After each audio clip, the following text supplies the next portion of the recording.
శుభోదయం రైతు సోదరులకు స్వాగతం. ముఖ్యంగా ఈ వెదర్ వీడియో, వాతావరణం, వర్షాలకు సంబంధించిన వీడియో రైతు సోదరుల కోసం.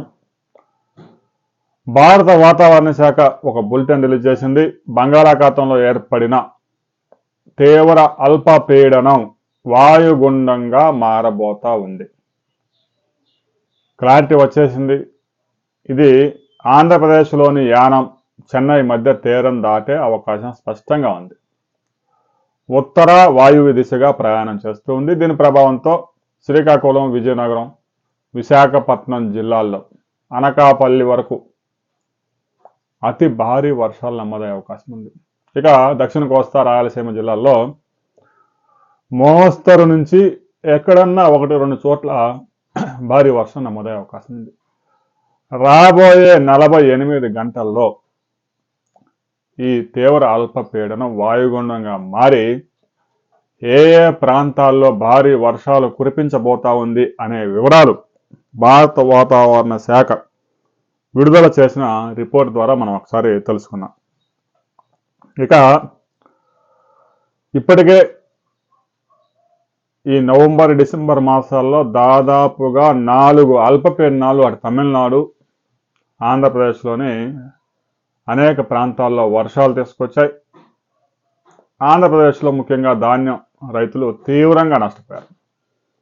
ఆ ధాన్యాన్ని తడవకుండా కాపాడుకోవడానికి నానా పాట్లు పడాల్సి వస్తుంది. అది ప్రత్యక్షంగా అది అనుభవించిన వాడికి ఆ కష్టం తెలుస్తుంది. ఎందుకంటే ఒక్కో రైతు 300-400 బస్తాలు ధాన్యం పండించి కలంలో పోసి దాని మీద పట్టగప్పాలన్నా కూడా ₹1,00,000 ఖర్చు అవుద్ది. ఇక వాటిని గబాలను ఎత్తడానికి అవ్వదు, ఒక మనిషితో అయ్యే పని కాదు. కనీసం హార్వెస్ట్ చేసిన తర్వాత 8 రోజులు ఎండాలి. ఎందుకంటే పెద్దగా ఎండలు లేవు.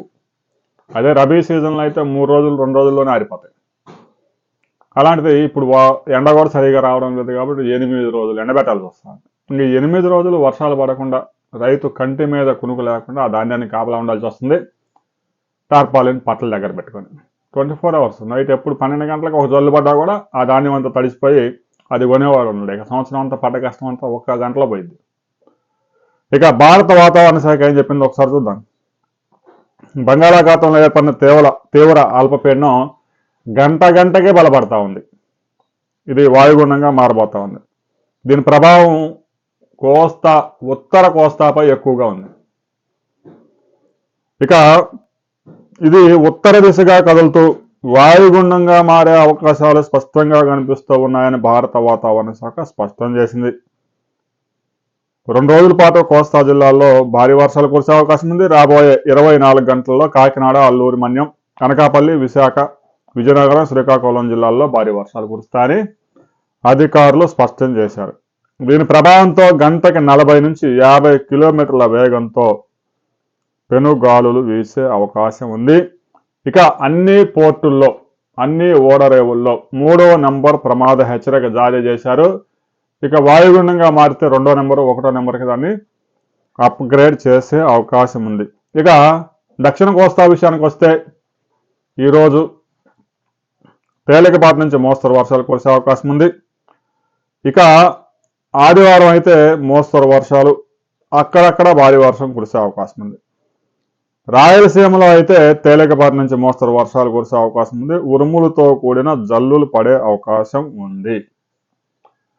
తెలంగాణలో అయితే ప్రస్తుతం వాతావరణం పొడిగా ఉంది. 24వ తేదీ వరకు తెలంగాణలో పొడి వాతావరణమే ఉంటుంది, వర్షాలు పడే అవకాశం లేదు. 24 నుంచి 26వ తేదీ వరకు మాత్రం జల్లులు కురిసే అవకాశం ఉంది.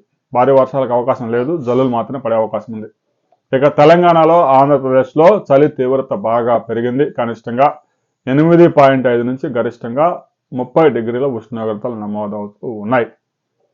రాబోయే 24 గంటల్లో ఈ తీవ్ర అల్పపీడనం వాయుగుండంగా మారి ఎక్కడ తీరాన్ని దాటబోతా ఉంది అనే వివరాలతో మరో వీడియోలో తెలుసుకుందాం. గడిచిన 24 గంటల్లో మీ ప్రాంతంలో ఎంత వర్షపాతం నమోదైంది అనే విషయాన్ని మాత్రం కామెంట్ చేయండి. వీడియో నచ్చితే లైక్ చేయండి, షేర్ చేయండి, సబ్స్క్రైబ్ చేసుకోండి.